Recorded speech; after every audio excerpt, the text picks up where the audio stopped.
अगर आप नियुक्ति पत्र किसी नेता, मंत्री या फिर मुख्यमंत्री से लेने जा रहे हैं तो सावधान रहें, खासकर अगर आप महिला हैं, घूंघट में हैं, हिजाब में हैं, तो कभी भी आपका घूंघट उठ सकता है, कभी भी आपका हिजाब उठ सकता है। महाभारत काल में द्रौपदी का चीरहरण हो रहा था और उनके इर्द गिर्द वाले लोग अट्टहास कर रहे थे, हंसी कर रहे थे। मगर उसी उसमें तरह देखा गया कि सम्राट चौधरी ने रोकने की कोशिश की और अपने तरीके से उस महिला से माफी भी मांगते हुए बड़े ही विनम्र तरीके से देखिए, दिखाया। सम्राट चौधरी जी जो भी काम किए हैं वो कहीं ना कहीं जो इधर हाल के दिनों में उन्होंने एंटी रोमियो स्क्वाड बनाने की बात की थी, महिलाओं की सुरक्षा के प्रति जो बड़ी बड़ी बातें की थी, कहा था कि महिलाओं के साथ जो दुर्व्यवहार करेगा, महिलाओं के साथ जो छेड़खानी करेगा, महिलाओं को जो असॉल्ट करेगा, उसको तुरंत महिला की सुरक्षा के लिए हम गिरफ्तार करवाने का काम करेंगे। सम्राट चौधरी जी बिहार के गृह मंत्री हैं, उनका कर्तव्य बनता है कि कल जो महिला को असॉल्ट किया गया, महिला को अपमानित किया गया, महिला के सम्मान को ठेस पहुंचाया गया, उस पर एफआईआर स्वयं दर्ज करवाए। मुख्यमंत्री पे एफआईआर करेंगे? भाई क्यों नहीं करेंगे?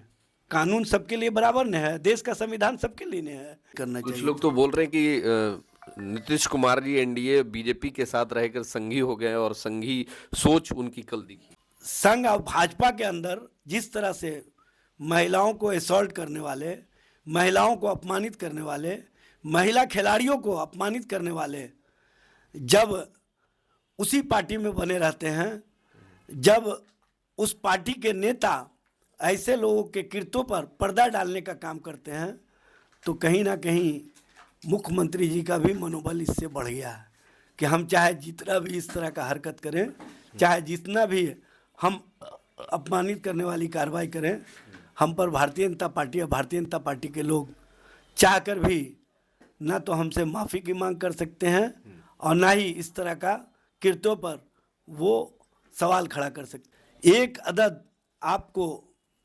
विधानसभा में कमेटी का चेयरमैनशिप मिल गया तो आप चुप्पी साध लिए।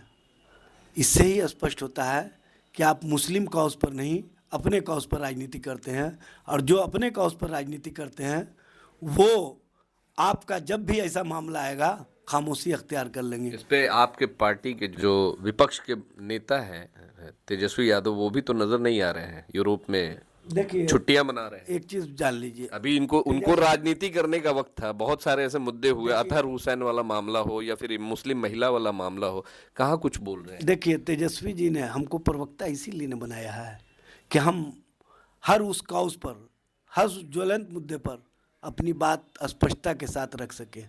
और जब पार्टी का प्रवक्ता कोई बात कहता है तो इसका मतलब है पूरा पार्टी की सहमति होती है। और पार्टी के आप पेज पर चले जाइए, पार्टी के ट्वीट पर चले जाइए, पार्टी के हर हैंडल पर चले तेजस्वी जी जाइए। का तो ट्वीट नहीं भाई तेजस्वी जी का भी है, आरजेडी का ट्वीट का मतलब तेजस्वी जी का है। तेजस्वी जी वैसे का तो मतलब इलेक्शन में तो रोज ही फेसबुक पेज पे लाइव आ रहे थे, नहीं, ट्वीट कर लाइव, रहे थे, देखिए, मगर लाइव- अभी तो इतने लाइव- बड़े मामले के बाद भी उन्होंने ना ट्वीट किया ना आपको फेसबुक आपको पेज लाइव आपको है। क्या लगता है कि एजाज अहमद जो बोल रहे हैं वो अपने मन से बोल रहे हैं? बिहार चुनाव से पहले बिहार की महिलाओं को 10-10 हजार रुपए दिए गए। बिहार में महिला सम्मान की बात हो रही थी, मगर कल कुछ उलट ही तस्वीर देखने को मिली है। जिस तरीके से बिहार के मुख्यमंत्री, बिहार के मुखिया श्री नीतीश कुमार जी जो कि महिला सम्मान की बात करते हैं, महिलाओं के लिए ये आगे नजर आते हैं। कल मुस्लिम महिला, यानी जब नियुक्ति पत्र बांटा जा रहा था तो एक मुस्लिम महिला का हिजाब खींचते हुए पूछते हैं कि ये क्या है, खींच देते हैं।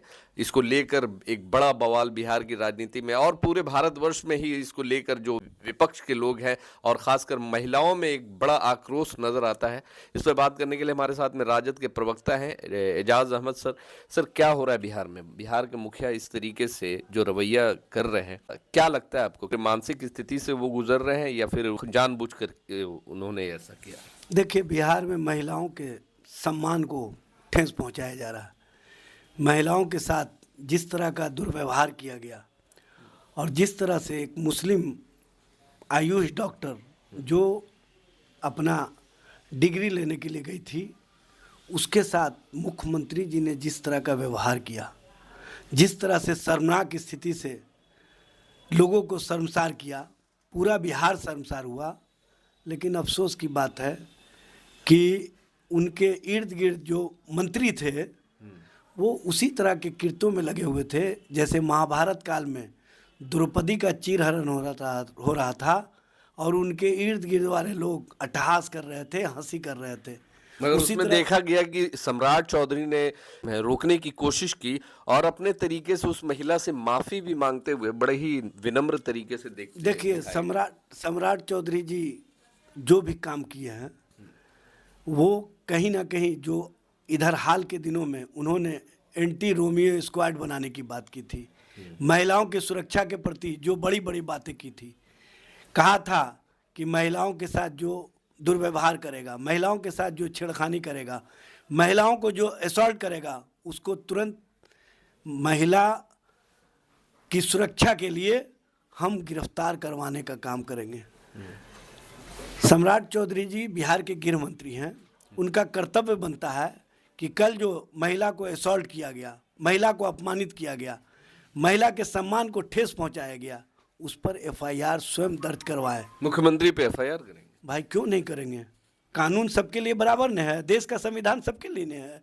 देश के संविधान और संवैधानिक व्यवस्था में चाहे राजा हो या रंक हो, सबको समान अधिकार बाबा साहब डॉक्टर भीमराव अंबेडकर ने दिया है।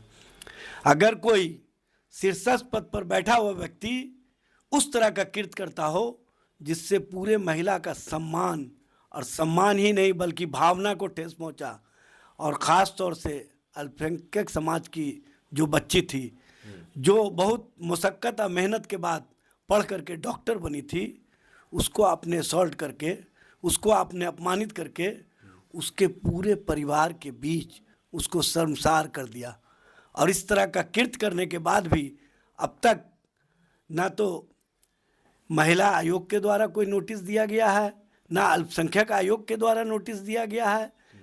भारत के संविधान और संवैधानिक व्यवस्था में जो कार्य हैं उसमें स्पष्ट रूप से वर्णित है कि कोई भी चाहे कितना भी बड़ा व्यक्ति क्यों नहीं हो, अगर महिला को अपमानित करता है, महिला को असॉल्ट करता है, तो उस पर तुरंत एफआईआर दर्ज होना चाहिए। आपने माफी मांगने की बात कही, कल भी आपका बयान आया कि माफी मांगनी चाहिए।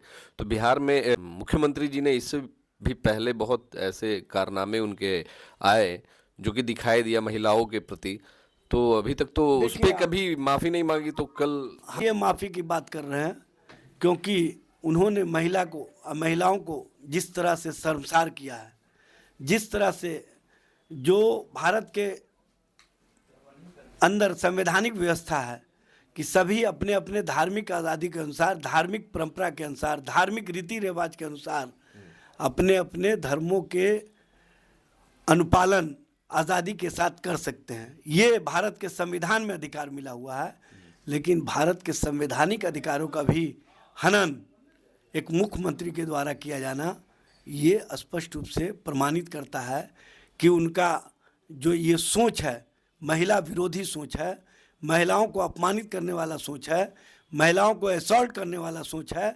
इस पर तो महिला आयोग को स्पष्ट रूप से नोटिस तुरंत जारी करना कुछ चाहिए। लोग तो बोल रहे हैं कि नीतीश कुमार जी एनडीए बीजेपी के साथ रहकर संघी हो गए और संघी सोच उनकी कल दिखी। देखिए, संघी हो गए हैं, संघी सोच है, ये तो अलग मामला है, लेकिन संघ और भाजपा के अंदर जिस तरह से महिलाओं को असॉल्ट करने वाले, महिलाओं को अपमानित करने वाले, महिला खिलाड़ियों को अपमानित करने वाले जब उसी पार्टी में बने रहते हैं, जब उस पार्टी के नेता ऐसे लोगों के कृत्यों पर पर्दा डालने का काम करते हैं, तो कहीं ना कहीं मुख्यमंत्री जी का भी मनोबल इससे बढ़ गया है कि हम चाहे जितना भी इस तरह का हरकत करें, चाहे जितना भी हम अपमानित करने वाली कार्रवाई करें, हम पर भारतीय जनता पार्टी और भारतीय जनता पार्टी के लोग चाहकर भी ना तो हमसे माफ़ी की मांग कर सकते हैं और ना ही इस तरह का कृत्यों पर वो सवाल खड़ा कर सकते हैं। हालांकि इस घटना के बाद से जितने भी इंडिया महागठबंधन के माइनॉरिटीज के लोग थे, सभी ने आवाज़ उठाई और सभी ने अब इस पे आपत्ति जताई। और एक बड़ा विरोध भी हो सकता है कि देखने को मिलेगा। मगर अभी तक जो एमआईएम के अध्यक्ष हैं असदुद्दीन ओवैसी और या फिर उनके कई नेता ऐसे हैं जो कि अभी तक इस घटना पे कभी अभी तक कुछ नहीं बोले।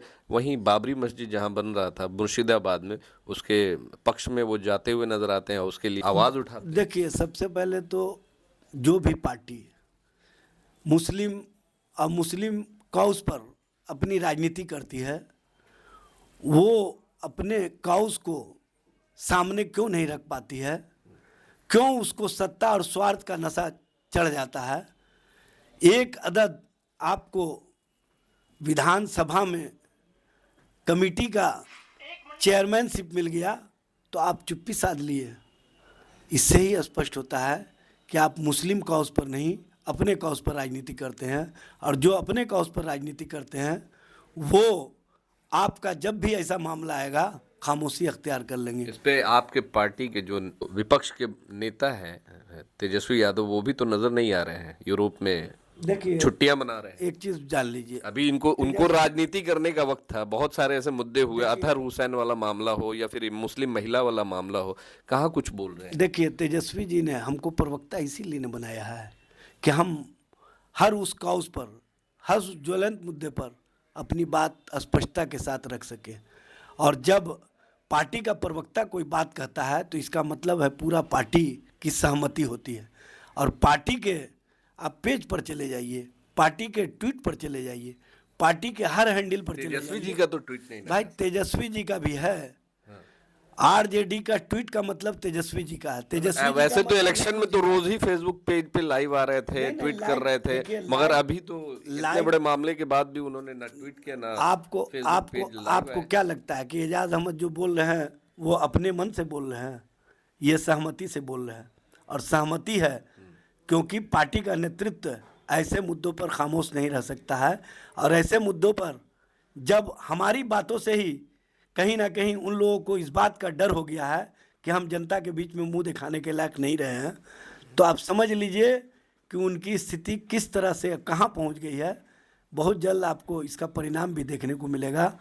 और हमारे पार्टी के सारे नेताओं की सहमति है, तभी मैं इस तरह की बात रख रहा हूँ। तो अगर आप महिला हैं, अगर आपको जॉब मिला है, अगर आप नियुक्ति पत्र किसी नेता, मंत्री या फिर मुख्यमंत्री से लेने जा रहे हैं तो सावधान रहें। खासकर अगर आप महिला हैं, घूंघट में हैं, हिजाब में हैं, तो कभी भी आपका घूंघट उठ सकता है, कभी भी आपका हिजाब उठ सकता है। जिस तरीके का कारनामा कल मुख्यमंत्री नीतीश कुमार जी के द्वारा किया गया, बिहार के लोग इससे काफ़ी आक्रोशित हैं। खासकर मुस्लिम महिला सम्मान की जो बात हो रही है बिहार में, वो शायद कल दिख गया कि मुख्यमंत्री किस तरीके से एक मुस्लिम महिला का हिजाब खींचते हैं। और जिस तरीके से वो जो कारनामा हुआ है उसको लेकर पूरे देश भर में उनके प्रति आक्रोश नज़र आ रहा है। आपकी राय क्या है, ज़रूर बताएं। धन्यवाद।